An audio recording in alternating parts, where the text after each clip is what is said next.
Vamos falar sobre cladogramas e grupos.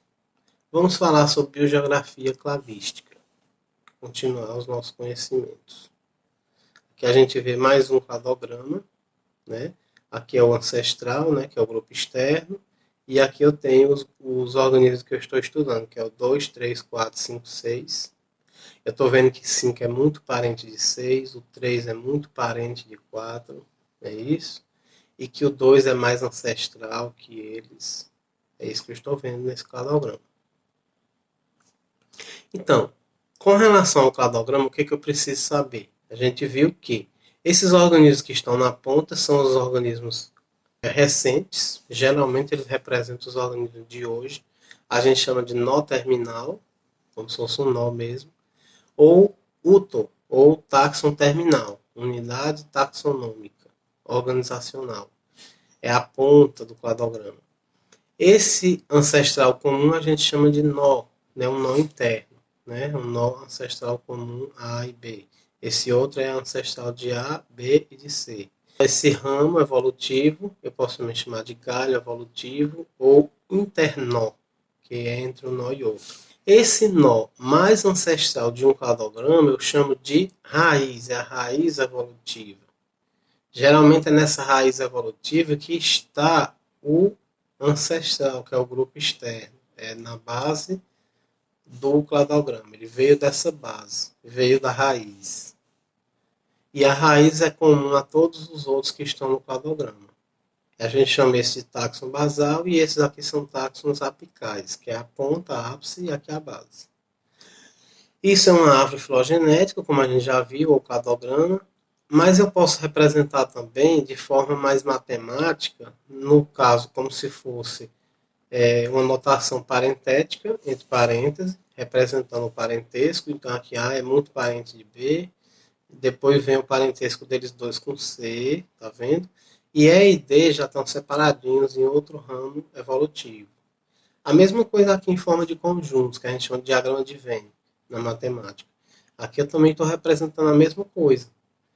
Claro, a gente usa na biologia geralmente esse esquema, mas às vezes você vai publicar numa revista que não aceita uma imagem dessa, uma figura, aí você tem que escrever na forma, tipo uma fórmula mesmo, com parênteses, ou uma outra forma de representar essa evolução, esse cladograma. Aqui nós temos, na parte superior dessa tabela, os táxons. Esse O é o outgroup, que é o grupo externo, outgroup em inglês, ou GE em português. A, B, C e D são os organismos que a gente está estudando, são os personagens principais desse cladograma. 1, 2, 3, 4, 5 são as características que foram evoluindo. Então aqui, quem recebeu essa corzinha quer dizer que tem essa evolução aqui. Então a característica 1, ela é primitiva para o grupo externo, mas ela está evoluída em todos os outros. É uma característica que evoluiu lá no começo, está vendo aqui no cladograma? Por isso que ela foi transmitida a todos os descendentes desse cladograma. A característica 2, ela está presente só em B, C e D. Por quê? Porque ela surgiu neste momento evolutivo. Então, o A não recebeu nem o O, só o B, o C e o D. A característica 5, por sua vez, ela é apenas do D. Só o D recebeu. Então, ela está aqui na pontinha do cladograma, para só ele receber. Então, é uma forma da gente representar quem é mais parente de quem está localizado em cada ponto do cladograma e onde as evoluções foram acontecendo ao longo do tempo. Pode ser que uma característica seja só do A, ela estaria aqui, porque aí só o A tem. Se ela é só do B, ela estaria aqui, ó, no ramo do B. Porque se eu botar ela aqui, ela é transmitida para B, C e D. Mas se ela surgiu aqui nessa linhagem, ela só está no B. E aí veja que a gente tem aqui, por exemplo, característica 3, ela é evoluída em C e D. E ela é ancestral em O, A e B. Então, por exemplo, se aqui fosse cor do olho, cor escuro e cor claro. Quem tem cor escuro? Digamos que o escuro evoluiu para claro. Então, o escuro é aqui no O, no A e no B. E olho claro é no C e no D. Ok? As características. Quando ela está no formato primitivo, antes de evoluir, Essa característica aqui é chamada de primitiva ancestral ou plesiomorfia, plesiomórfica. Quando ela evolui, aí ela é chamada de evoluída, derivada ou apomórfica. Isso é uma apomorfia, que quem herdou foi só o C e o D. Então a característica 4, ela é plesiomórfica para esses anteriores e ela é apomórfica para C e para D. Na disciplina a gente usa plesiomórfica e apomórfica. É o nome oficial que eu quero que vocês comecem a se acostumar de agora em diante. Lembrando que característica eu posso chamar também de caractere ou caráter. No plural, características, caracteres e caráteres. Aqui a gente tem um cladograma em que a gente vê muito claramente a evolução de uma característica. Então aqui eu tinha ela no formato A, ela é uma plesiomorfia antiga. Veja que ainda hoje ela pode existir. Esse organismo aqui e esse herdou essa característica antiga, plesiomórfica. Não quer dizer que quando uma característica é plesiomórfica, ela só existe nos antepassados, nos ancestrais. Às vezes ela está presente ainda hoje em alguns descendentes, alguns grupos que descenderam desse ancestral. Em outros ela evoluiu. Essa característica evoluída eu chamo ela de apomorfia ou apomórfica. Então, por exemplo, o A ele evoluiu aqui para D e evoluiu para C. Ou seja, mudou de formato, mudou de cor aqui. Veja que essa mudança aqui de cor é uma simbologia. Aqui poderia ser uma pata que ficou grande, aqui é uma pata que ficou média, aqui uma pata que foi diminuir, ficou minúscula. Então veja que todas essas aqui a gente chama de apomorfia. Por quê? Elas surgiram daquela plesiomorfia. Então, se aqui for pata que eu estou falando, aqui é como se fosse uma pata ancestral, que ao longo da linhagem foi surgindo de outras formas para alguns dos descendentes, mas que outros herdaram ela no formato ancestral. Agora veja bem, isso é uma apomorfia, ok? Quando a apomorfia ela está presente só em um, ela é exclusiva, então eu estou vendo que nenhum desses outros atuais tem, ela se chama autapomorfia, ela é exclusiva. A evolução aconteceu só aqui e só esse herdou. Quando a evolução acontece em um ancestral, em um nó comum, um ancestral comum, e ela é repassada para dois grupos, aí a gente chama isso de sinapomorfia. Ela continua sendo apomorfia, mas aqui ela é autapomorfia porque ela é exclusiva do D, e aqui ela é uma sinapomorfia porque ela é comum a esses dois, certo? Essa é exclusiva só deste grupo e essa ela é compartilhada por estes dois. Quando uma evolução acontece duas vezes, olha o que aconteceu aqui. Para acontecer deste aqui ter essa evolução, né, de A para B, e essa mesma evolução ter acontecido nesse outro ramo de A para B aqui, isso significa, a única forma da gente explicar é que ocorreu essa evolução aqui e ocorreu essa evolução aqui também.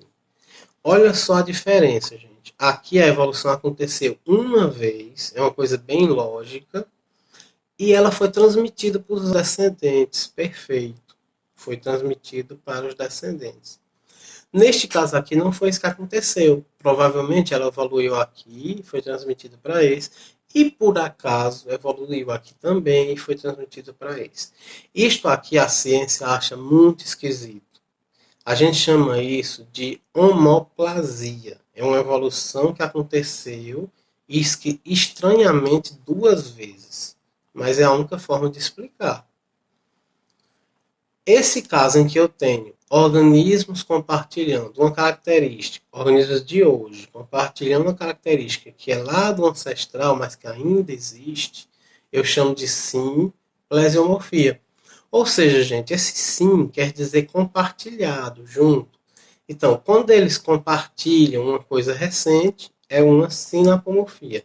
Quando eles compartilham uma característica antiga dessa linhagem aqui, aí é uma simplesiomorfia.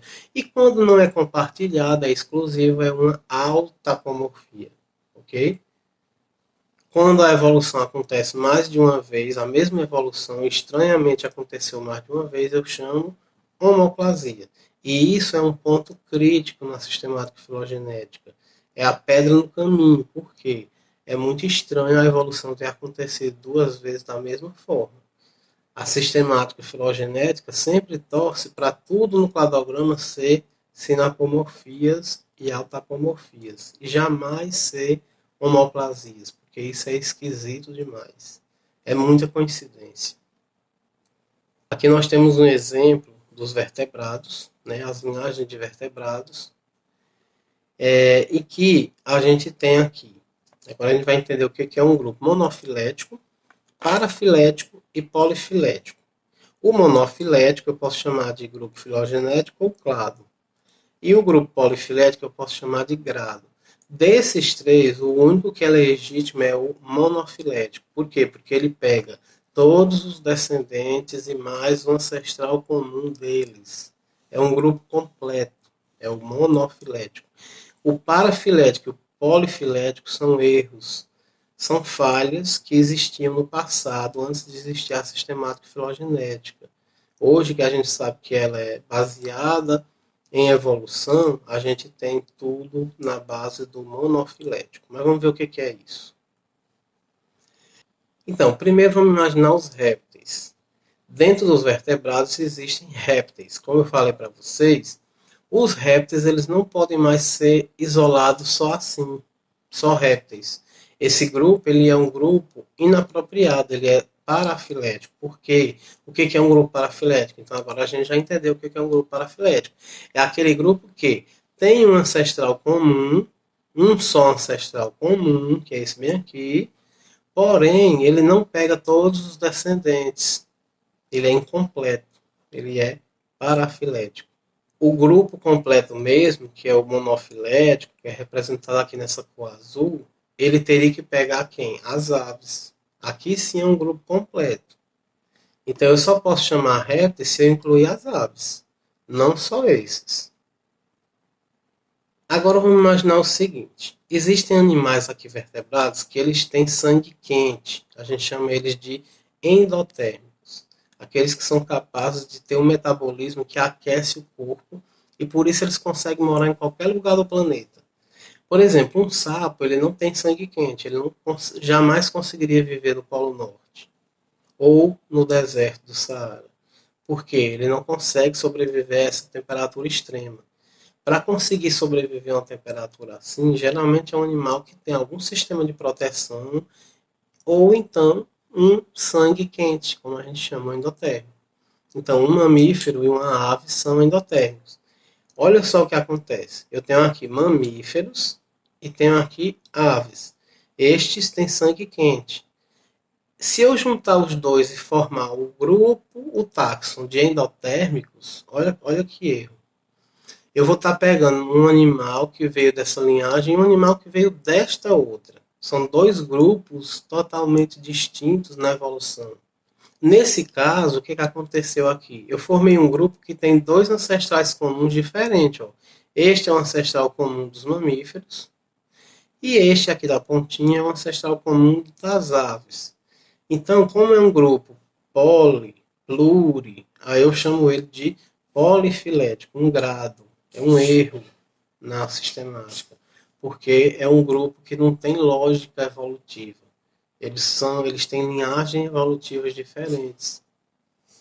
Apenas alguém achou que era interessante juntar os dois só porque são endotérmicos. Foi esse o erro. E aí formou um grupo ilegítimo, polifilético. Então aqui a gente tem a representação dos três tipos de grupo. Quando você tem um ancestral comum e pega todos os descendentes, essa parte azulzinha é chamada monofilético. Perfeito. Quando você tem um só ancestral comum, mas você deixa alguns descendentes de fora, como no caso de répteis, aí ele é parafilético. Não se justifica. Quando você tem um ancestral comum aqui e outro aqui, ou seja, dois ancestrais comuns, e alguém achou interessante juntar os dois, isso acontecia no passado, aí você tem o grupo polifilético. Também não tem sentido, ok? E um bom exemplo disso tudo que a gente está vendo é a questão das plantas. Antigamente a gente dividia as plantas angiospermas em dicotiledôneas e monocotiledôneas. Por exemplo, o feijão é dicotiledônea, tem folha larga, tem raiz axial, tem uma semente que se divide em dois, tem duas folhas rudimentares que vão germinar ali e tal. O milho já é monocotiledôneo, tem folha comprida, nervuras paralelas, tem uma raiz que ela é dispersa, né? Não é axial, e ele tem uma semente que forma uma peça só. Então, um cotilédone, daí que vem o nome da semente. E nesse caso, será que se justifica essa separação antiga de dicotiledônia e cotiledônia? O que a gente percebe? Que as monocotiledôneas, elas têm um sentido, porque elas têm um ancestral comum, que é este bem aqui. Mas as dicotiledôneas, ó, todas as outras são dicotiledôneas. Está aqui uma parte, nessa linhagem evolutiva, e outras linhagens aqui de fora que também são dicotiledôneas. Ou seja, eu não posso dizer que dicotiledônia estão separadas assim, um grupinho nessa evolução, outro aqui, que elas são um grupo monofilético. Ou seja, hoje em dia, com a sistemática filogenética, está confirmada as monocotiledôneas. Mas as outras, que eram as dicotiledôneas, não tem como mais a gente confirmar, ok? Então a gente costuma dizer que estas aqui, que são a maioria das dicotiledôneas, elas formam um grupo chamado de eudicotiledôneas. Mas essas aqui ficaram de fora. Ou seja, dicotiledônia mesmo, que são essas, mas essas não fazem sentido. Faz sentido a monocotiledônia, que são essas que vêm dessa linhagem, e faz sentido se eu pegar só essa parte aqui, que é as eudicotiledôneas. Nem sempre a classificação tradicional ela foi rejeitada como aqui e no caso dos répteis. A maioria das vezes, gente, a sistemática filogenética veio confirmar a sistemática tradicional. E a gente vê que muita coisa estava certa. Por quê? Justamente porque a evolução do DNA e das proteínas gera mudanças nas características, que era isso que o pessoal via na questão da sistemática tradicional. Então, uma coisa está ligada à outra. Embora tenha acontecido muita falha e a sistemática filogenética mostre que algumas coisas não é como a gente pensava, pensando em evolução não dava certo, não batia com o que era feito no olhômetro, mas, por incrível que pareça, a maior parte das evoluções tem reflexo justamente naquela separação antiga.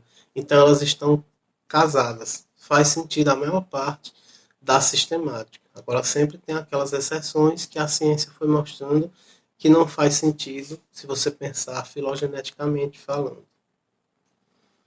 Bom, então aqui um exercício. Considerando o esquema acima, elabore um conceito para cada tipo de grupo. Então, como é que eu vou elaborar? Aqui eu tenho um grupo que é monofilético, aqui eu tenho um grupo que é parafilético e aqui eu tenho um grupo que é polifilético. De que forma eu vou elaborar o conceito? Monofilético, eu vou dizer o quê? É aquele grupo que tem um só ancestral e que abrange todos os descendentes. Um só ancestral abrange todos os descendentes. O grupo parafilético é aquele que tem um só ancestral, mas ele é incompleto. Ele não abrange todos os descendentes. Olha ele aqui, ó. Tem um só ancestral nele, porém, ó, um só ancestral, que é o A. Porém, ele não pegou o J, não pegou esse outro ramo. Então, este grupo aqui, formado por esse organismo aqui, e esses ancestrais, ele não é um grupo monofilético, ele é parafilético. Já esse outro é o pior de todos, ele é polifilético. O que é um polifilético? É quando existe mais de um ancestral comum. Então aqui eu tenho aqui o C, que é ancestral de D e E, e o F, que é ancestral de G e H. Então, ó, veja que eu estou pegando um grupo que não inclui esse ancestral comum. Se ele descesse um pouquinho mais, ele virava monofilético. Mas aqui eu só estudei daqui para cá. Ele é, do jeito que eu denominei aqui, só essa parte aqui, É errado, ela é polifilética. Agora vamos ver o conceito de grupos irmãos. O grupo irmão eu fico sabendo através do nó evolutivo. Então, por exemplo, se eu olhar este nó, quem é irmão de quem? 3 é irmão de 4. Se eu olhar este nó, 5 é irmão de 6. Se eu olhar este nó, 3 e 4 é irmão de 5 e 6. Se eu olhar este outro nó, o grupo 2 é irmão do grupão 3, 4, 5, 6. Ok? Considerando este nó. E se eu olhar este nó, o grupo 1 é irmão do grupão 2, 3, 4, 5, 6. Este grupo é irmão deste grupo. Ou seja, é só olhar o nó e ver o que tem de um lado e o que tem do outro. O nó, o que tem de um lado e o que tem do outro. Então, 1 é irmão do grupão 2, 3, 4, 5, 6. Ó. 1 é irmão desse grupão. 2 é irmão de 3, 4, 5, 6. Ó. 2 é irmão de 3, 4, 5, 6. 3 é irmão de 4. Quais os que estão faltando? 5 é irmão de 6, baseado nesse nó. E está faltando dizer que 3, 4 é irmão de 5, 6. Então, a escolha da posição direita ou esquerda é arbitrária, não causa diferença no cladograma. Então, este cladograma aqui é exatamente igual a este. Então, olha só o que aconteceu, pessoal. Aqui a gente inverteu, mas ele continua sendo o mesmo esquema. Porque o que importa é o parentesco. Isso é que importa no cladograma. Então, a gente vê o seguinte. Do lado esquerdo, ó, ele estava assim. O A para cá, BCD para cá. Do outro lado está invertido. Não é isso? Tem o BC, BDC e o A para cá. Fora que inverteu o C com D, mas isso também não faz diferença. Por quê? Ó? D é parente de quem? De C. Perfeito. Aqui também, D é mais parente de C. Em segundo lugar, D e C são parentes de quem? De B. Aqui, de B. E por último, eles três são parentes de quem? De A. Aqui também. Ou seja, tudo que está dizendo nesse cladograma de parentesco está dizendo do outro lado. Só mudou a posição em relação ao nó. Só girou em relação aos nós. Quando a gente gira em relação ao nó, não faz nenhuma diferença na explicação evolutiva. Então, é o mesmo cladograma. Pensando nisso, eu coloco esse exercício, que é para vocês dizerem qual é o único cladograma que é diferente dos outros. De cara, os alunos já costumam dizer que é o cladograma D. Porém, embora ele seja o mais esquisitão na hora de desenhar, o que importa, no fundo, é o grau de parentesco.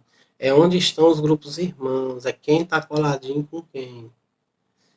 Coladinho que a gente fala em relação aos ramos evolutivos. Não é a proximidade das letrinhas, é em relação aos ramos. Quem está colado com quem. Quem é mais parente de quem na evolução.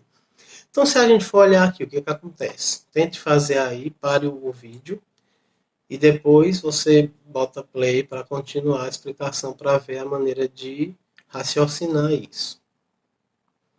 Então, olha só. Aqui a gente tem o D parente de E, que em segundo plano são parentes de C.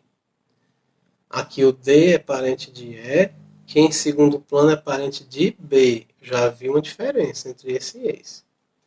O D é parente de E, que em segundo plano é parente de B. Ó, já casou com esse. Ó. Mesma coisa. Aqui, o D é parente de E, que em segundo plano é parente de B. Casou também. Então, na cara, eu já estou vendo que o diferente é o A. Porque o A está dizendo que D é parente de E. Mas que eles dois são irmãos de C. Tá vendo? De C. Já aqui, eles dois são irmãos de quem? De B. Em todos os outros, eles são irmãos de B. E isso é que mostra a diferença. Então, eu já estou vendo que o diferente é o A. Ok? Qual é o diferente dos demais? Nesse outro exemplo aqui. Dá pausa, tenta dizer e depois retorna com o vídeo. Aqui a gente vê, ó, a gente sempre olha os mais evoluídos, as pontas evolutivas, né, os mais da ponta, para fazer essa comparação, é o melhor. Esse aqui é o mais diferente, porque ele diz que quem é mais parente de D é C, é o irmão de D. Já os outros diz que quem é mais parente de D é o E, tá vendo? O mais parente de D é o E. Então quem é o diferentão aqui é o cladograma 4, ok? E aqui a gente está vendo a diferença de cladogênese, que é o que eu falei que clado quer dizer bifurcação, é quando ocorre uma separação geográfica e forma duas espécies diferentes. Uma outra opção que é mais rara, é a exceção, é ocorrer anagênese. O que é anagênese? É quando uma espécie, sem se separar, dá origem a outra espécie ali dentro daquele grupo. Isso é raríssimo, porque se está havendo acasalamento entre os machos e as fêmeas aqui dessa espécie, era para que essa espécie não evoluísse tão fácil. Mas acontece às vezes. Já se sabe de alguns estudos que mostraram que há indícios de espécie que evoluíram sem ter havido uma separação geográfica. Ela é muito mais complicada de se explicar pela biologia, mas existe. E a gente chama isso de anagênese. É diferente de cladogênese. Entendeu agora por que o nome dessas árvores evolutivas, que é o que geralmente acontece, são cladogramas, é que é baseado nessas bifurcações, separações geográficas. Já a anagênese não, é uma exceção. O que a sistemática filogenética tem a ver com geografia? A gente chama isso de biogeografia cladística. É uma mistura de geografia com biologia e aqui misturado com sistemática filogenética, que é a cladística. Imagine o seguinte, se a gente olhar a evolução, né, o cladograma de evolução das espécies, a gente consegue ver uma relação com a geografia de onde elas vivem atualmente no planeta. Então é como se fosse assim, ó. Essa espécie ancestral, que é essa roxinha aqui, que morava aqui, tipo no Peru, foi se espalhando pela América, pela Amazônia, e foram surgindo essas outras espécies ao longo dos tempos. Tá vendo esse grupinho aqui, ó, que está no Brasil, aqui no Cerrado, na região sul e na Mata Atlântica? Isso aqui, ó, já foi uma evolução que veio daqui do Peru. Então veja que no cladograma fica nessa pontinha aqui, ó, esse ramo evolutivo amarelo. Então esse grupinho aqui de espécie evoluiu lá no começo dessa roxinha que morava lá no Peru. Então a gente consegue casar a informação do cladograma com a informação da geografia, da biogeografia, ou seja, da distribuição geográfica no mapa daquelas espécies. Então veja que essas espécies aqui desse pássaro, tem algumas que ficam aqui no Peru ainda, outras que estão aqui na Amazônia, outras que já estão aqui no Pará, e outras que já estão aqui em outras partes do Brasil, vindo daqui, ó. Ela foi se espalhando e evoluindo ao longo de milhões de anos. Então vamos lá. Qual o cladograma que melhor representa as espécies da ilha ao longo do tempo? Imagina que uma ilha, o tempo foi passando e essa ilha foi tendo vicariâncias, ó, foi sendo rompida e foi virando novas ilhas menores. Chegou um belo tempo, ó, no T3, no tempo 3, que se formou até mesmo uma montanha que isolou a parte D da parte E. É a mesma coisa de separar, rachando a ilha no meio. Aqui foi um isolamento através de montanha, mas dá na mesma. Então o que aconteceu? Agora nós temos aqui também a evolução das espécies. Antigamente só existia a espécie W, há muito tempo atrás. Aí nesse tempo 1, alguns milhões de anos depois, como teve essa rachadura, surgiu a espécie X e a espécie Y. São descendentes de quem? De W. Aí o tempo foi passando e a ilha foi se quebrando mais ainda. Agora não tinha mais nem a X nem a Y. Elas evoluíram e virou quem? A, B, Z e C. Eu estou vendo aqui que X evoluiu para A e B.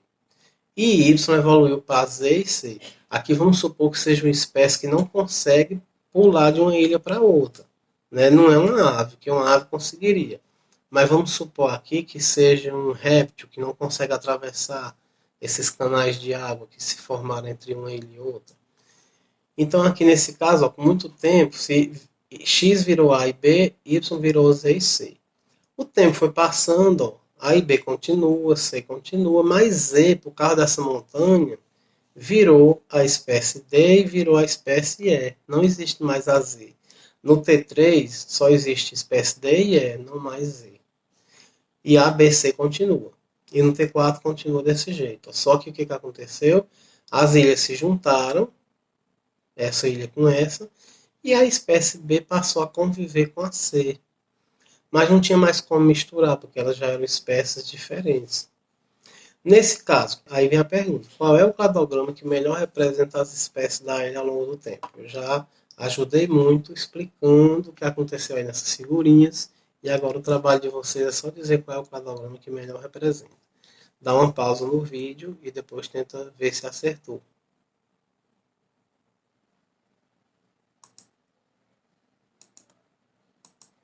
Então veja bem o que aconteceu. A espécie inicial era a espécie W.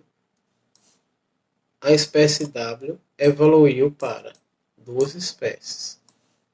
Eu estou vendo que houve uma separação. Então evoluiu para X e Y. Então aqui digamos que é o X. Aqui é o Y. O X, a espécie X, evoluiu para A e B. Então ela evoluiu para A e para B. A e B. A espécie Y, ela evoluiu para Z e C.